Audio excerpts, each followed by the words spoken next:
Welcome to the NBA Coast to Coast podcast brought to you by thelines.com. Coming to you from the West Coast, Josh Lander, joined by Nate Weitzer. He's on the East Coast. And we've got playa props here up on the one game that we've got going on Friday night. The Pacers are looking to stay alive in Game 6 against the Knicks back in Indy. We'll be looking at player props in this one, like I said, and we also have best bets up in a separate episode. We're bringing you both of these videos each and every day now moving forward throughout the playoffs. So make sure to subscribe to the page and continue to follow along. Also want you to head to thelines.com, use that prop finder tool to make sure you're shopping those odds and lines from all these books that are giving us bets, get those best prices that you can. Nate, let's go ahead and get into your first NBA playa prop, which is a Tyrese Halliburton bet, and we are going to be all over Tyrese in this game. Yeah, I mean, it's something, it's the first look basically at this game is like, okay, we had another very quiet game from Halliburton, so we expect him to be more aggressive. That was the narrative coming into Game 2 after he shot only 6 times. So I'm going to do a little parlay here, just 2 legs. Is Halliburton to score at least 20, which is his core prop is 20.5. And then that to unlock Miles Turner to hit at least 2 threes, which he's done in 4 out of 5 in the series. Not a huge limb here, but it gets you plus 135 or better.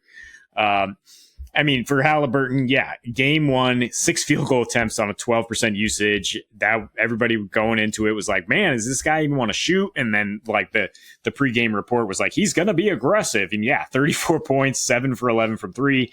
This past game, 9 field goal attempts, 17% usage. So we can fill in the blank here. I mean, the 2 home games this series, he's been absolutely on fire, regardless of what happened before, right? Game 3, 35 points, 6 for 16 from 3. It's like, we just want you to get these attempts up, son. I mean, if he's going to take 16 threes and hit like 4 or 5 of them, at least, that's definitely a good base here. Then he'll be getting into the lane, getting that floater going. I mean, and then 20 points in 28 minutes in the blowout the next time out. So, I mean, even that would have been safe if we're going to go with the exact same point total here. But I don't think the Knicks are just going to get run off the floor like that here. I think I've gone over why I think they'll be desperate enough to give this a full effort here and try to close it out. In the series, I mean, Halliburton's shooting nearly 44% from 3. It's just like a question of not getting the shots up. In the regular season, he shot 30% against these Knicks and still averaged about 18 points per game. And I mean, yeah, if he's aggressive, if he gets them closing out on his 3 and he gets into the lane, then the Pacers, the ball has life for these Pacers. And that's how Miles Turner is going to get his open looks. Like he hit a couple step back threes and then tried a couple step back threes in the series and is like, oh my God, dude, like stay in your lane. But I mean, he's been like maybe the most lethal catch and shooter. I mean, in this series at home, I mean, in these playoffs at home, 86% from 20 to 24 feet on catch and shoot opportunities. And like, just for some LOL context, only 28% on the 5 to 14 foot range. The mid range is dead for this guy, at least. I mean, his last 3, he's 9 for 15 from deep. He was like the only positive the Pacers had in the third quarter. He was able to string a couple together there in Game 5, not lacking for confidence. And like Hartenstein is not necessarily a guy I trust to like get out at the 3-point line. And once the Knicks get into rotation, and Halliburton, if you're aggressive, you can get these guys in rotation and they're going to be tired and you should get your team open threes. And Miles Turner's the guy who I think can end these possessions with threes. Makes sense. I'm on a strict no betting on Miles Turner diet, just so you know, but that's not that probably is a little bit more emotional than anything, because I think I'm like 0 for 12 betting on Miles Turner, whichever direction I try to bet on him. We all have those dudes that we just can't gauge, and that's one for me. But the logic of him getting open as someone who will be open as a spot up guy. Let's also not forget Dante. White Dante had like 6 threes a game for like 3 games in a row. So when we talk about the best catch and shoot guy in spot up guy, might be Dante, but he's also shooting way more off the dribble than Miles Turner is. But either way, the logic, like you said, makes sense, because once Halliburton hits 1 or 2, you can't just watch him keep doing it. And guess who the guy is who just set a screen for him that's popped out, right? And even if they decide to switch, and now you've got Hartenstein on Tyrese Halliburton, Miles Turner is not afraid of shooting over someone that's coming up to his waist. Like, he shoots over dudes more than he probably gets wide open threes. So, and Tyrese I like for the 20 points, and I also like for the under on the RA. So maybe you get a little bit cute with some stuff too, like we've done with Jalen Brunson in the past, and you go like 20 plus for Tyrese and under a certain amount of assists because the potentials haven't been there for him. So I'm taking under 13.5 rebounds and assists combined. He's gone under in 4 or 5 this series, and he's maxed out at 6 rebounds because he's not really getting any more than 6 rebound chances in this series against this team. So the 5.5 rebound prop, which you get for plus money to go over, like you can't really find a good rebound or assist prop for him that you're not going to have to drink the juice or kind of be on the line. So if you put them together, it gives you a nice 13.5 under, where he's at 8.5 and 13 at 3.5. You get my point. So 10.8 rebounds and assists combined this series. That includes a game where he had 20 potential assists in game 2, where he just had the ball in his hands the entire time. Also was the only dude really making threes in that one for the Pacers, as we know that the Knicks came back and won that one. And in the last 2 games, he's only had 6 and 8 potential assists total in each of those 2 games, going under the assist prop pretty handily, and actually getting a little bit of an inflated assist line compared to his potential assists, like actually getting a pretty good percentage of his assists to potentials to turn into actual assists. But that's once again a little bit out of the norm. The 6.6 rebound chances per game include a game where he had 10. So it's like most of the time he's getting about 5 rebound chances in these games. Yet his prop is at 4.5, and it's been as high as 5.5. But like I said, I don't mind taking the 4.5 with the 8.5 point the assists.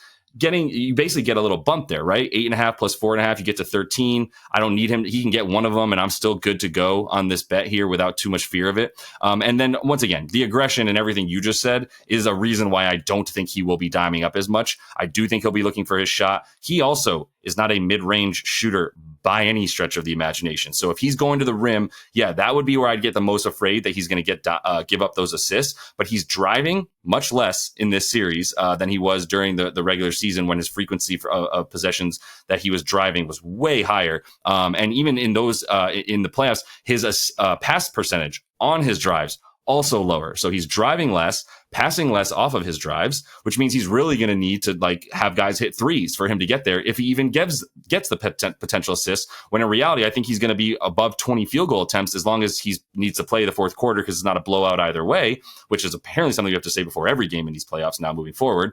Then we should be good for him to get the points and not the assists. And I threw the rebounds on there because let's say he goes gets 10 assists and goes 1 over, I still think he's liable to get 3 rebounds. He's done that multiple times this series. So that's where I'm at with the RA for Haliburton, pretty correlated to the over on points, in my opinion. Yeah, I mean, he was far more productive in these categories against the Bucks, and I guess that makes sense that like Pat Beverly is being way more aggressive in his jersey, forcing him to get downhill and then make some plays. And I mean, the Bucks offense is just bad with those guys out, so more rebounding opportunities. So I mean, yeah, that's why he's been going under here. Maybe it continues. I mean, the Knicks have strangely kind of walked away from him when he's open for threes a lot. And if that's how the possessions are going to end, like he's gone under his assist prop in 4 or 5 as well. I think maybe the assists is where you look, although it's getting pretty low here. What is it? Only 8.5. 8.5, yeah. Yeah. I mean, but at home. But McConnell is soaking up so many of those direct assists, and Haliburton should get secondary assists going. If the Pacers, are able to play really well as a team here. But quick interruption because you brought up TJ. Hilariously, every head-to-head assist bet on DraftKings involves TJ McConnell. You have to decide if he's going to get more or less than like Hartenstein, Brunson, name it, Josh Hart. Those are all the dudes. And I was like, I don't know. I still think he's good for like 8 to 10 potential assists, but it adds to the under for Haliburton. I'm glad you brought that up because he has been diming up way more, has McConnell. Oh, well, thanks for bringing that to my attention, because I will definitely take him to get more than Hartenstein, who I'm going under 12.5 points in assists. Look, I mean, 11 rebounds is the addition here, under 23.5 PRA. I think that's totally fine. I think you can also take Josh Hart to be the rebounds leader at minus 120 for this game, because Hartenstein is his main competition. And look, he's just not...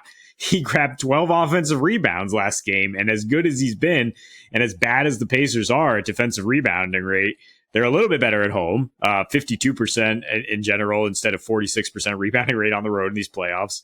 And they're going to have to pay extra attention to Hartenstein. They're not going to the ball's just not going to bounce to him that many times. I don't care if they let him Like he had 31 rebound chances, excuse me, in that last game. So like there's going to be a little regression there, and only 5 defensive rebounds on a night where the Pacers couldn't hit anything. And you got Josh Hart on your team swooping in to steal rebounds from your center. But Hartenstein is no longer one of these like 40 to 45 minute guys, right? I mean, he's down to 30 minutes per game in his last 3, and Precious is slowly rising to about 23 minutes per game. And also his roles changed. So like the reason I'm willing to fade the assists, and the points. I mean, he has 7.5% usage rate in the last 3 games here, 5.7 points. He has the fewest seconds or dribbles per touch among anyone in the rotation, just about the same as Jericho Sims. So much for the point Hartenstein experiment that we had in game 2, where he had 8 dimes. Now, I mean, Tibbs is like, there's enough of that. We now have Deuce McBride in there as a secondary playmaker. We have guys who can help take the load off Brunson. We're not going to try to play through this center who's, kind of gotten lucky in terms of 3.3 assists on 4.3 potentials in those 3 games since he was facilitating the offense. McBride, his touches and playmaking continues to go up. He's averaging 5.7 potential assists, made more receiving more passes than Hartenstein, which is exactly what I'm talking about, where he's just like getting a chance to be a secondary playmaker in these last couple games. And I expect that to just continue to go up because he is a guy who can actually stay with McConnell and Halliburton and give the Knicks some versatility defensively to go smaller and deal with these Pacers running up and down the floor at home, which is what they're wont to do here. So I don't think Hartenstein's going to have the same kind of impact he did at MSG. Plus, blowout disclaimer. If there's a blowout again, just bringing it up, not even tongue in cheek, dead serious. Like the home team has been winning, obviously. That's an obvious statement to make, and winning by a lot. So we're in that situation. But yeah, McBride coming in. Also, the Hartenstein under on assists, I'm glad I didn't go to it because I would have gotten spurned by his ridiculously high success rate getting assists on his potentials like you brought up. But I was all over the fact that was a bloated like stat line for him that was inflated by Jalen Brunson missing a quarter and a half. Right. And if you look at the quarter and a half that Jalen Brunson missed, which was all of the second and half of the first, that's when Hartenstein got all of his assists. He had 4 assists in like the second quarter of that game. So that was inflated by dude's not here. And now Hartenstein is a little bit more of a playmaker because Deuce still wasn't even on the court, right? Brunson was off. Deuce still wasn't getting those minutes coming in and just taking over for Brunson necessarily. So it was still like, and also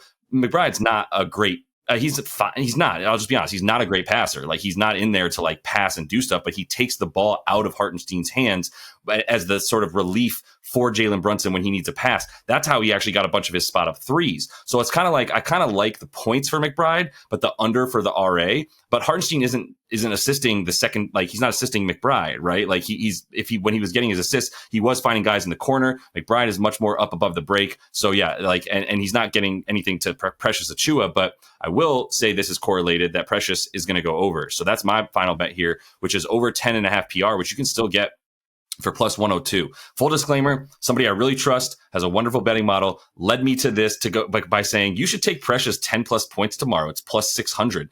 And I was like, okay, that's cojones for sure. I'm not saying it's not possible. He's had 8 twice, but like, that's crazy. But it led me to look at it and go, well, man, like he's got volume. And even in the games that weren't blowouts, once Mitch Rob went down, yeah, like you said, like Hartenstein's not a 38 to 40 minute player necessarily, unless they're in a complete pinch. And maybe matchups pending, but like Precious has now gotten himself 20 minutes a game. And I expect that to continue in the last 4 since Mitch Rob went down. Everything changed, right? He like barely played, if at all, in that game 1. I think he played like 4 minutes in game 1 before getting pulled. Then Mitch Rob gets hurt. Now you go from games 2 to 5 here. He's looking at 24 minutes per game. And there were 2 blowouts in there that like might make you think, oh, well, he was just in there, but not really. He didn't even play that much in the fourth quarter of one of those blowouts. And he got 22 and 24 minutes in 2 close close games, right? In game 2 and game 3. So it looks like 20 minutes is his floor, maybe 22 according to the numbers. And in that time frame, he's averaging 12, 11.8 points and rebounds, to be very specific.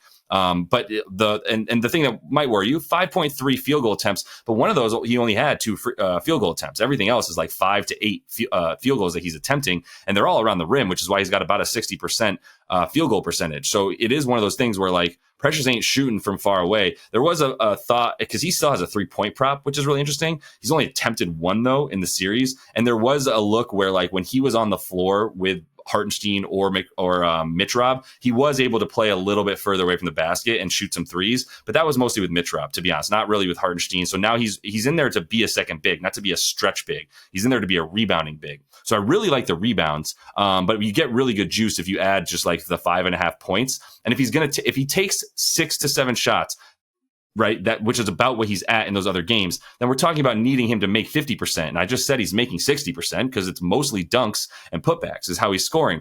Maybe the rebounds scare you a little bit too. Like I said, I'm putting them both together because the thing that scares me about the rebounds would be that maybe the Pacers go off. And once again, disclaimer, blowout disclaimer. Like if they go off, then there's not as many rebound chances. It's just that simple. And they will shoot better at home. So blowout or not, they will make more shots, in my opinion, than they did in the last game at MSG. So with that in mind, like that's fine. I'm still good with the rebound chances because in the games where they got blown out, the Knicks did, Precious was still in there getting bored. So it's all still has, like I said earlier, a lot of outs for this bet to hit, and at plus money for him to get the 11 PR combined, I'm good with that. Yeah, I mean, 10 plus points for plus 600 is a juicy payout. It's worth a look here if you are willing to fade Hartenstein to that extent, basically, and just be like, look, I think Tibbs is going to see something where he'd rather be faster and a little bit smaller and play a little bit more Precious and not Hartenstein. Or, you think maybe there's foul trouble for Hartenstein or some other issue that somehow gets him into the game a little bit more. But like we've been saying, his minutes are rising. Their lineup had a 147 offensive rating. Their starting lineup with Precious in there instead of Hartenstein. I mean, it was pretty good with Hartenstein in Game 5, but like clearly he's fitting in just fine with McBride out there in this lineup. So I think he might be better suited to an up and down game, perhaps, and then that gives him enough minutes to get these 10 points home. Yeah, for sure. Yeah, and he's been pleasant surprised, to be honest with you. And I notice we're both staying away from Alec Burks, who continues to just feel like stolen money. And it's very fishy because he just scored like way more than 10 points multiple games in a row, and he's still at a 10.5 point prop. The books are like, let's see it, Alec. Let's see it a 4th time. You did it 3 times, do it a 4th, and then maybe we'll lower your, raise your prop up. So not going to fall for the hook there. Just stay away from that fishiness. But that is all the time that we've got for you guys in this one. Continue to follow along. We've also got best bets up in a separate episode alongside these play-up props, and we're bringing you those each and every day now throughout the postseason. So until we see you next, happy betting. Stop.